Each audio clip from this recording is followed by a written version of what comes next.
आज हम इसका क्वेश्चन नंबर 7 करने जा रहे हैं।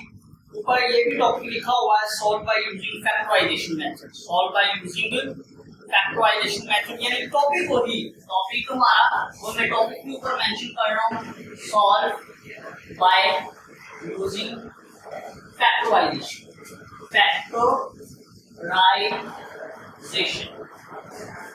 ठीक है। अब ये देखें क्वेश्चन वैसे का वैसे हम नीचे उतार रहे हैं। x plus x divided by 4 है, x प्लस 1 है इक्वल टू 3। अच्छा, ये क्वेश्चन नंबर 5 6 में हमने एक चीज देखी थी, वो डायरेक्ट हमें क्वाड्रेटिक इक्वेशन देता था। कौन सी क्वाड्रेटिक इक्वेशन देता था? ax square plus bx plus क्या है c इक्वल टू 0।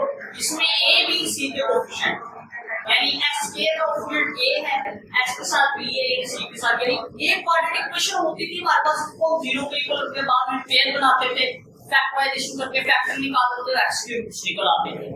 अब वो चीज नहीं है, अब सबसे पहले हमें क्वाड्रेटिक इक्वेशन बनानी पड़ेगी, फिर हमारे पास x के रूट्स आएंगे। अब यहाँ पे x डिवाइडेड बाय 4 है, multiply by x plus 1 is equal to क्या है 3। इसके दो मेथड है। हम सारी वैल्यू को 4 के साथ मल्टीप्लाई भी करवा सकते हैं। इस डिवाइड को खत्म करने के लिए डिवाइड के नीचे 4 है, डिवाइड के नीचे क्या है 4। इस 4 को खत्म करने के लिए हम 4 के साथ इसको मल्टीप्लाई भी करवा सकते हैं, और अगर कोई चीज डिवाइड हो जाकर मल्टीप्लाई भी हो सकती है। या हमने चीज पढ़ी है, कुछ प्लस हो जाकर माइनस होती है, कोई चीज माइनस होकर जाकर प्लस होती है, कोई चीज मल्टीप्लाई होकर जाकर डिवाइड होती है, कोई चीज डिवाइड होकर जाकर मल्टीप्लाई होती है। ये रूल है, ये रूल हमने पढ़ा। ठीक है। यहाँ पे दो मेथड है, बताइए कौन सा मेथड होता है? मल्टीप्लाई वाला करवा दूं, यहाँ डिवाइड होकर जाकर मल्टीप्लाई करवा दूं, मल्टीप्लाई वाला। अब यहाँ पे देखिए, यहाँ पे मैं लिखूंगा multiply by 4 on both side, multiply by 4 on दोनों आसान है, बोथ साइड, यानी 4 को दोनों तरफ हमने मल्टीप्लाई करवाया, यानी 4 multiply by x divided by 4 multiply by x plus 1 is equal to 3 multiply by क्या है 4। 4 से खत्म हो गया, क्या बचा x multiply by x plus 1 is equal to 4 3 का क्या है 12। एनी क्वेश्चन बेटा, समझ आ गई? अब यहाँ पे देखिए, इस ब्रैकेट को हमने खत्म करना है, x को x के साथ मल्टीप्लाई करवाएंगे, x का स्क्वायर प्लस x मंजा क्या है x इज इक्वल टू 12 वैसे का वैसे। अब नेक्स्ट स्टेप में जाकर x स्क्वायर प्लस x, इसको क्वाड्रेटिक इक्वेशन में कन्वर्ट करने के लिए प्लस 12 है, इतना क्या हो जाएगा minus 12 is equal to 0, is equal to क्या है 0। तो ये क्वाड्रेटिक इक्वेशन बन गई। ऐसी क्वाड्रेटिक इक्वेशन यानी पहला कोएफिशिएंट x स्क्वायर का है तो वो x स्क्वायर का है, दूसरा कोएफिशिएंट x का है तो वो x का है, तीसरा कोएफिशिएंट कांस्टेंट है तो वो हमारे पास बेटा कांस्टेंट है। अब उसी तरीके के साथ जैसे हम 5 और 6 क्वेश्चन की फैक्टराइजेशन करते आए हैं, x स्क्वायर के साथ यहाँ कुछ नहीं है तो यहाँ क्या होगा 1, x स्क्वायर के साथ कुछ नहीं है तो 1 को हम 12 के साथ मल्टीप्लाई करवाना है। 1 मल्टीप्लाई बाय क्या है 12, 12 1 ना क्या है 12, मल्टीप्लाई करो 12 आना चाहिए, प्लस माइनस को तो हमारे पास क्या आना चाहिए प्लस 1 आना चाहिए। इस x के साथ भी 1, अगर इससे x स्क्वायर के साथ 1 है तो इस x के साथ भी बेटा 1 है। तो अब यहाँ पे देखो मल्टीप्लाई किया 12 है, अब इसको अगर हम प्लस माइनस करेंगे, -1 plus 12 plus minus minus sign पर वैल्यू होगा, 12 में से 1 को माइनस कर दो क्या बचा हमारे पास 11।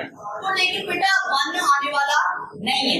अब 12 देखना है हमने किस टेबल पे आना है, छोटे से छोटा टेबल चूज कर 4 3 आर 12। अब यहाँ पे देखिएगा 4 3 are 12 plus 4 minus 3 plus minus minus sign कौन सा बढ़ेगा होगा, 4 में से 3 को माइनस करें 1 तो वो देखिए 1 पॉजिटिव में आ गया, मल्टीप्लाई किया 12 भी आया, प्लस माइनस किया हमारे पास 1 भी आ गया। ठीक है, एनी क्वेश्चन यहाँ तक कोई प्रॉब्लम? आगे चले। अब यहाँ पे देखिए x स्क्वायर ये वैसे का वैसे, इस x ये मिड टर्म है, इसको सॉल्व करने के लिए प्लस 4x माइनस क्या है 3x, यानी आप लिखेंगे प्लस 4x माइनस क्या है 3x एंड माइनस 12 वैसे का वैसे।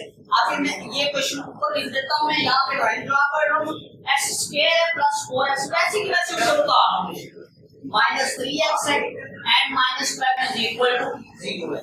x स्क्वायर प्लस 4x में से क्या कॉमन है, x कॉमन है, एक x बाहर है, एक x क्या है अंदर, x को x के साथ मल्टीप्लाई करवाया x स्क्वायर, अब x तो ऑलरेडी कॉमन है, अंदर क्या रह गया बेटा 4 है, -3 है x बाहर -1 चेंज यानी प्लस माइनस माइनस 3 को किसके साथ मल्टीप्लाई करवाएं फिर मैं तो इसके साथ ही 4 के साथ ही मल्टीप्लाई करवाएं इज इक्वल टू 0। अब ये देखिए दो फैक्टर सेम हो गए, x प्लस 4 दो मरतबा है उसको एक वन टाइम लिखा है।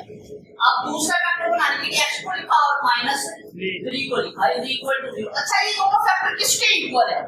0 के इक्वल है। दोनों फैक्टर को 0 के इक्वल करके एक फैक्टर को 0 के इक्वल करके हम x की वैल्यू x का सॉल्यूशन सेट फाइंड कर सकते हैं। यहां लिखेंगे x plus 4 equal to 0 and x minus 3 equal to 0। ये प्लस में है तो जाके क्या होगा माइनस में, क्योंकि पता है हमें कुछ इस प्लस होकर जाके माइनस होगी। इसी तरह ये माइनस में होकर जाके प्लस में हो। सो इसका जो सॉल्यूशन सेट है वो क्या है -4 एंड हमारे पास 3। यही आंसर है। इसका आंसर मैं आपको पीछे से बेटा टैली करवा देता हूँ। हमारे पास अभी 5.1 है इसकी और पार्ट नंबर कौन सा है जी? पार्ट नंबर हमारे पास है जी 7। क्वेश्चन नंबर 5.1 है, क्वेश्चन नंबर हमारे पास 7 को देखने बेटा 3 एंड -4।